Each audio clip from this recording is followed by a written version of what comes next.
Hello everyone, welcome to home science classes. Home science classes में आपका स्वागत है। कैसे हैं आप? आशा करती हूँ अच्छे होंगे, खुश होंगे, मस्त होंगे और पढ़ाई कर रहे होंगे। तो आपको पता है हमारी चर्चा चल रही है होम मैनेजमेंट पर। होम मैनेजमेंट में कल हमने देखा था उपभोक्ता कि ये उपभोक्ता क्या होते हैं, इनकी समस्याएं क्या हैं, इनके उत्तरदायित्व क्या हैं, इनके अधिकार क्या हैं। हमने इन सब पर चर्चा किया था। तो ये एक कहानी की तरह था। लेकिन आज हम किस पर चर्चा करेंगे? आज हम चर्चा करेंगे उपभोक्ता संरक्षण पर। ये आपके लिए इम्पोर्टेंट हो जाता है और ये आपको याद रखना है। ये आप कहानी की तरह नहीं याद रख सकते हैं, क्योंकि आज हमें पढ़ना है कुछ संस्थाओं के बारे में और कुछ अधिनियम पढ़ने हैं जो कि हमें याद होने चाहिए। यहाँ से क्वेश्चन पूछा जाता है। तो सबसे पहले उपभोक्ता क्या होता है? उपभोक्ता वह जो वस्तुओं और सेवाओं का उपभोग करता है, वो क्या कहलाता है? वो कहलाता है उपभोक्ता। अब उपभोक्ता संरक्षण क्या होता है? तो उपभोक्ता जिन तरीकों से अपने हितों की रक्षा करता है, वो क्या कहलाता है? वो कहलाता है उपभोक्ता संरक्षण। आपसे क्वेश्चन ये नहीं पूछा जाएगा कि उपभोक्ता संरक्षण क्या होता है, लेकिन आपको याद रखना चाहिए कि मतलब इतना पता होना चाहिए कि उपभोक्ता संरक्षण क्या होता है। हमें इनसे संबंधित कुछ संस्थाएं, मतलब उपभोक्ता संरक्षण से संबंधित कुछ संस्थाओं के बारे में पता होना चाहिए। ये संस्थाएं आपके लिए इम्पोर्टेंट ये हो जाती हैं कि इनका सन आपको याद होना चाहिए, इनका फुल फॉर्म आपको याद होना चाहिए। तो सबसे पहली संस्था कौन सी हो जाती है? सबसे पहली संस्था आ जाती है हमारी CGSI, जिसका फुल फॉर्म होता है consumer guidance society of India. 1966। कितना? 1966। तो आपको ये याद रखना है, एक संस्था है, मतलब पहली तो नहीं बोल सकते हैं, हमने यहाँ पे क्रम लगाया है, ऐसा कोई पहला दूसरा नहीं याद रखना है। लेकिन आपको ये याद होना चाहिए कि CGSI का फुल फॉर्म क्या होता है। हम इसके बारे में थोड़ा डिटेल में पढ़ लेंगे कि एक ऐसी संस्था है, इसका कार्य क्या होता है, लेकिन आपको फुल फॉर्म इसका याद रखना है।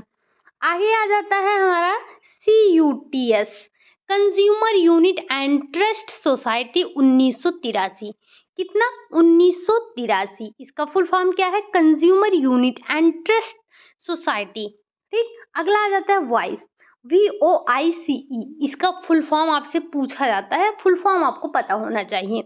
तो voluntary organisation in interest of consumer education 1999। ठीक। अगला आ जाता है हमारा CFBP, the council for fair business practice. ये आपको फुल फॉर्म पता होने चाहिए। ठीक। अब हम थोड़ा सा इसके बारे में जान लेते हैं कि ये CGSI कैसी संस्था है। तो जो ये CGSI संस्था है, यह एक नॉन प्रॉफिटेबल संस्था है। कैसी संस्था है? या एक नॉन प्रॉफिटेबल संस्था है जो कि उपभोक्ता को उत्पादन के स्तर, माप तौल, काला बाजार, मिलावट संरक्षण आदि के बारे में बताता है। ठीक। तथा उपभोक्ताओं की शिकायतों को जल्द से जल्द दूर करने का कार्य करता है। तो यह कैसी संस्था है? यह एक नॉन प्रॉफिटेबल संस्था है। इसका कार्य क्या है? इसका कार्य है कि उपभोक्ता को उत्पादन के स्तर, माप तौल, काला बाजारी, मिलावट संरक्षण आदि के बारे में जानकारी देना है और उपभोक्ता की शिकायतों को जल्द से जल्द दूर करने का कार्य इसको करना होता है। अगली संस्था आ जाती है हमारी CUTS। CUTS कैसी संस्था है? तो यह भी एक नॉन प्रॉफिटेबल संस्था है। यह कैसी है? यह भी एक नॉन प्रॉफिटेबल संस्था है जो गरीब उपभोक्ता को शिक्षित करने, खाद्य पदार्थ देने, विकास के अवसर देने में योगदान देता है। तो यह संस्था क्या करता है? यह संस्था गरीब उपभोक्ता को शिक्षित करने, खाद्य पदार्थ देने, विकास के अवसर देने में योगदान देता है। अगली संस्था हम देख लेते हैं वॉइस। वॉइस कैसी संस्था है? तो ये आपको याद रखना है क्योंकि ये थोड़ा अलग है। यह एक ऐसी संस्था है जो कुछ शिक्षकों तथा बच्चों द्वारा शुरू की गई थी। यह किसके द्वारा शुरू की गई थी? या कुछ शिक्षकों तथा बच्चों के द्वारा शुरू की गई थी, जिसका उद्देश्य उपभोक्ता शिक्षा को प्रोत्साहित करना तथा शिक्षा का प्रचार प्रसार करना था। तो इस संस्था का उद्देश्य क्या था? उपभोक्ता शिक्षा को प्रोत्साहित करना और शिक्षा का प्रचार प्रसार करना इसका मुख्य उद्देश्य था। अगली संस्था क्या है? अगली संस्था नहीं है। हाँ, हाँ, अब हम देखेंगे उपभोक्ता से संबंधित अधिनियम।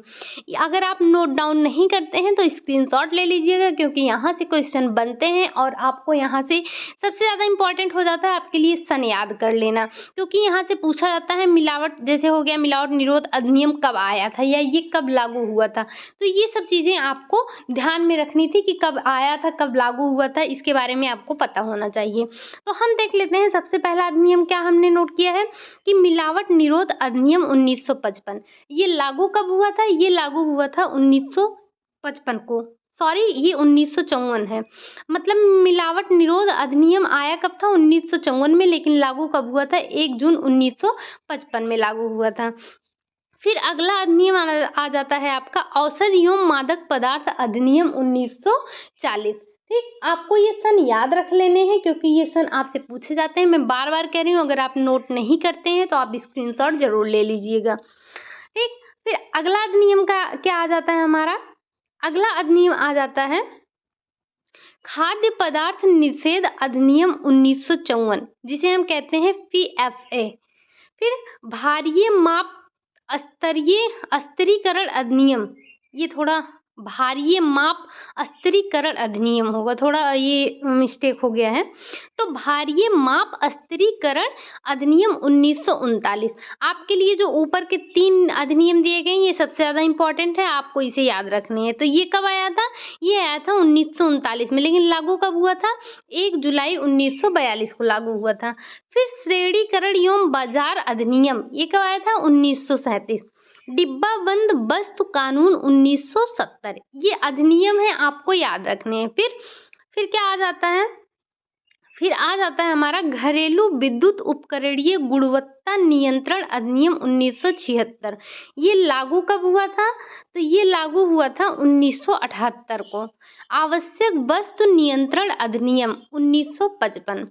एकाधिकार एवं प्रतिबंधित व्यापार अधिनियम 1969। फिर उपभोक्ता संरक्षण अधिनियम 1986। ये आपसे क्वेश्चन पता नहीं कितनी बार पूछा जा चुका है, इसे आपको याद रखना है। तो उपभोक्ता संरक्षण अधिनियम कब आया था? 1986 में, आपको इसे याद रखना है। इसे CPA भी कहते हैं। फिर अगला आ जाता है फल उत्पादक आदेश मानक 1946, संशोधन कब हुआ था? 1961 में। फिर आ जाता है आपका दूध व दूध से बनी वस्तु नियम 1992। फिर खाने वाले आटे पर नियंत्रण नियम 1967। मांसाहारी भोजन नियंत्रण अधिनियम 1973। कृषि उत्पादक अधिनियम 1937। कालाबाजारी की रोकथाम तथा आवश्यक वस्तुओं की पूर्ति अनुसरण अधिनियम 1988। चोर बाजारी निवारण अधिनियम 1980। फिर आ जाता है व्यापार एवं व्यापार चिन्ह अधिनियम 1958। तो इसमें से जो जो मोस्ट इम्पॉर्टेंट है आपके लिए, एक बार हम फिर से उस पर टिक कर देते हैं, आपको वो ज़रूर से ज़रूर याद रखने हैं। अगर आप इतने अधिनियम नहीं याद रख सकते हैं, वैसे बहुत ज़्यादा अधिनियम तो मैंने नहीं बताया, बस 15-16 ही बताया है, लेकिन फिर भी इसमें से आपको कुछ अधिनियम ऐसे हैं जो आपको याद होने ही चाहिए और पूछे भी गए हैं कई बार।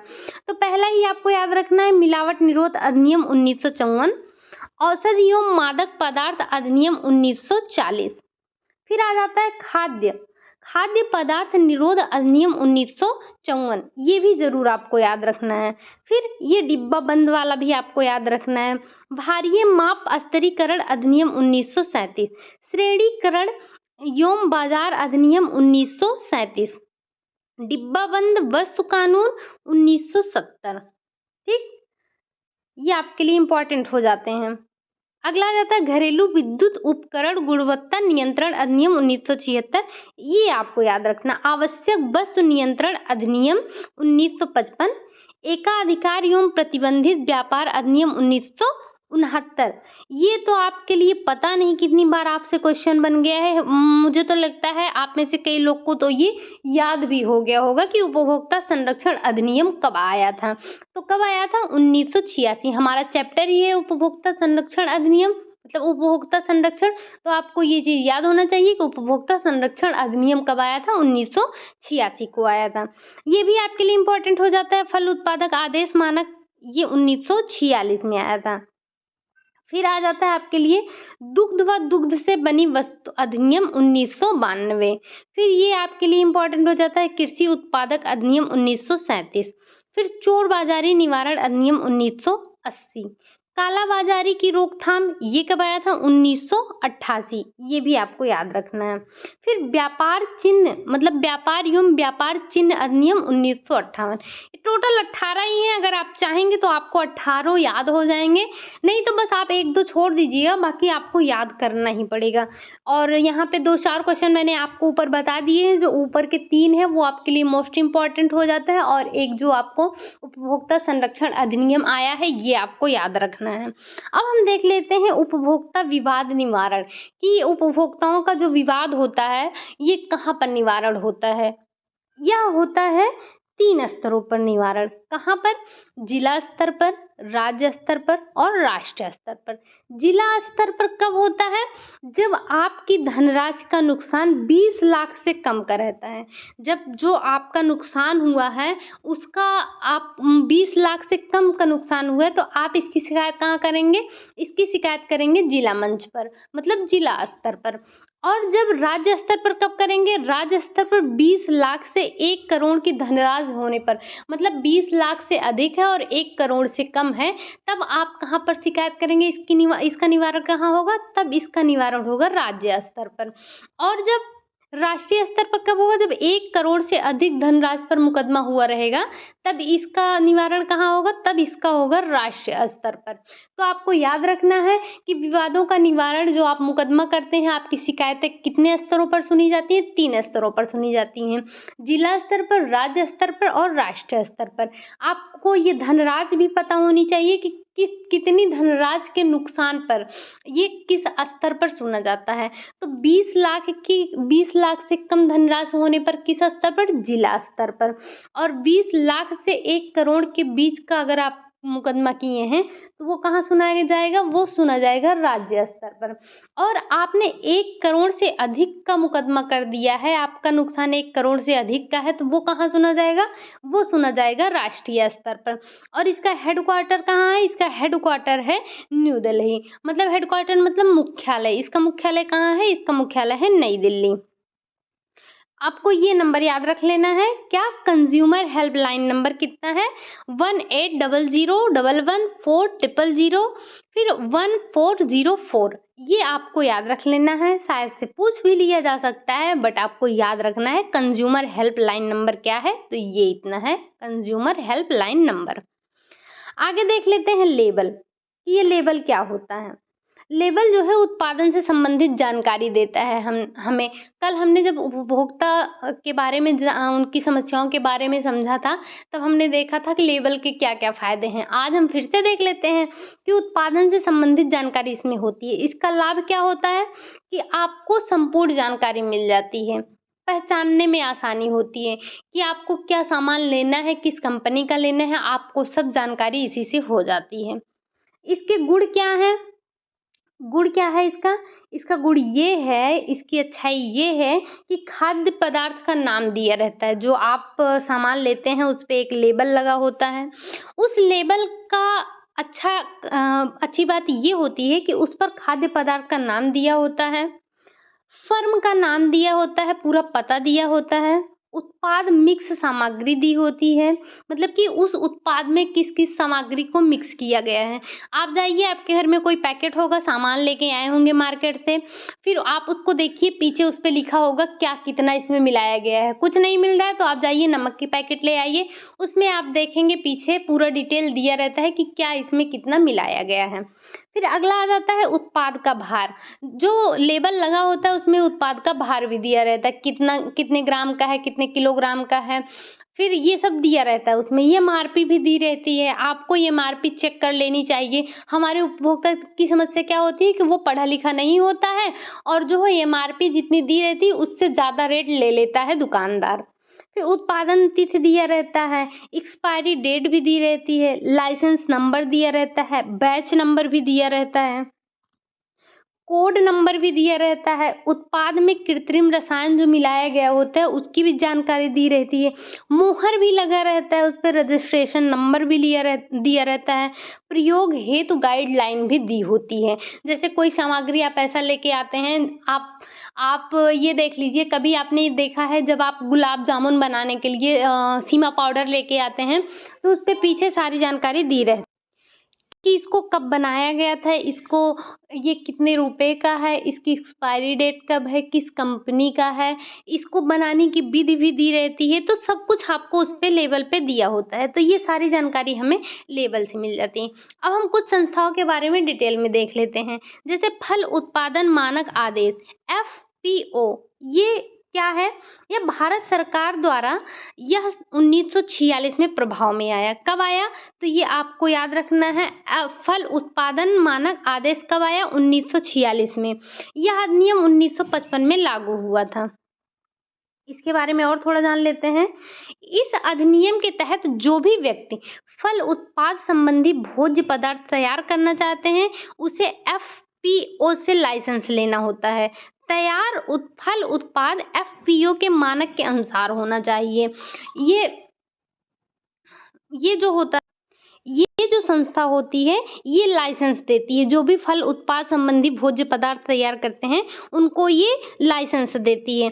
और इसने कुछ मानक भी रखा है कि अगर आप फल उत्पाद बनाते हैं तो उसमें कुछ मानक होते हैं। FPO के अनुसार कौन से मानक हैं वो हम एक बार उसको भी देख लेते हैं कि भोजन की गुणवत्ता में न्यूनतम स्तर को निर्धारित किया। मतलब कि आप किसी भी भोज्य पदार्थ में कितना तक मिलावट कर सकते हैं, एक सीमा तक। जैसे मान लेते हैं आपके पास 1 किलो का सामान है, आपने 1 किलो का प्रोडक्ट बनाया है, तो आप उसमें कितना मिलावट कर सकते हैं, इस चीज़ का कितना कम मिनिमम आप कितना मिलावट कर सकते हैं, आपको सबसे मिनिमम मिलावट करनी है। इसका निर्धारण कौन करता है? FPO करता है। स्वच्छता होनी चाहिए, पैकिंग होनी चाहिए और उस पे लेबल लगा होना चाहिए। अभी हमने ऊपर देखा कि लेबल लगाने के क्या फ़ायदे हैं, हमें उससे क्या-क्या जानकारियाँ मिलती हैं, तो हमने ये सब देख लिया, पहले ही लेबल के बारे में जानकारी ले ली। अब एग मार्क क्या होता है? एग मार्क क्या होता है? एग मार्क प्रमाणीकरण सभी प्रकार के उत्पादों को प्रमाणित करता है। कौन से उत्पाद? कृषि संबंधी उत्पाद। जब आप कृषि संबंधी उत्पाद लेंगे तो उस पे किसका प्रमाणीकरण रहेगा? उस पे रहेगा एग मार्क का प्रमाणीकरण रहेगा, प्रमाणीकरण रहेगा। ठीक, जैसे अनाज हो गया, दाल हो गए, खाद्य पदार्थ हो गए, कोई भी बीज हो गए, तेल हो गए, सब्जियां हो गई, जो भी हम भोज्य पदार्थ कृषि से संबंधित लेते हैं तो उन पर एग मार्क का चिन्ह लगा होता है। ठीक, फिर आ जाती है हमारी भारतीय मानक संस्था ISI। ठीक, ये क्या है? तो यही उन्हीं वस्तुओं को प्रमाणित करता है जो सामान्य उपभोक्ता के हितों की होती है। जिसमें उपभोक्ता का अहित होता है यह उसका प्रमाणीकरण नहीं करता है। तो यह किसका प्रमाणीकरण करता है? जैसे विद्युत उपकरण हो गए, बर्तन हो गए, रसोइयों में काम करने वाले उपकरण हो गए, माचिस हो गया, साबुन हो गया। आप जाइए, आपके घर में माचिस की डिबिया ज़रूर होगी, या आपके घर में कोई कुकर वगैरह होगा, आप उसको देखेंगे तो उस पे क्या होता है? ISI का चिन्ह बना होता है। मतलब कुछ इस तरह से होता है, कुछ ऐसे करके बना होता है। आप माचिस की डिबिया उठा के देख लीजिए, आपके पास ही होगा, आस-पास में होगा, तो वहाँ पे ये चिन्ह आपको मिलता है। तो यह किस प्रकार के सामानों पर लगाता है? जैसे विद्युत उपकरण हो गए, बर्तन हो गए, रसोई के काम आने वाले उपकरण हो गए, माचिस हो गया, साबुन, डिटर्जेंट, इन सब पर किसका चिन्ह लगा होता है? ISI का चिन्ह लगा होता है। ठीक, तो ये थी हमारी कुछ संस्थाएं। उपभोक्ता संरक्षण अधिनियम, हमने अधिनियम के बारे में पढ़ लिया, जो हमारे लिए ज़्यादा इम्पोर्टेंट है हमने उसके बारे में भी देख लिया। ये जो अधिनियम दिए गए हैं आपको इसे नोट डाउन कर लेने हैं। अगर नोट डाउन नहीं करते हैं तो आप इनका स्क्रीनशॉट भी ले सकते हैं। इसको आप 2-4 बार पढ़ेंगे, बहुत ज़्यादा नहीं है। आप इसमें देखिए मैंने नंबरिंग भी की है, 18 लिखे हैं मैंने, 18 अधिनियम लिखे हैं, जिसमें से आपको 15 तो याद ही होने चाहिए, 1-2 को छोड़ दीजिए। अब कह दीजिए 15 याद करेंगे तो 1-2 क्यों छोड़ ही देंगे, ये भी अच्छी बात है, लेकिन आपको याद होने चाहिए ये अधिनियम। तो फिर ये वीडियो कैसा लगा? अच्छा लगा हो तो लाइक कीजिए, कमेंट कीजिए, शेयर कीजिए, चैनल को सब्सक्राइब कीजिए। आपको मैंने पहले भी बताया है कि ये हमारी समाप्ति की ओर है। कल इसकी आखिरी क्लास होगी, बस उसके बाद हमारा होम मैनेजमेंट पूरी तरह से समाप्त। तो मिलते हैं कल नेक्स्ट वीडियो में, तब तक के लिए बाय बाय, टेक केयर।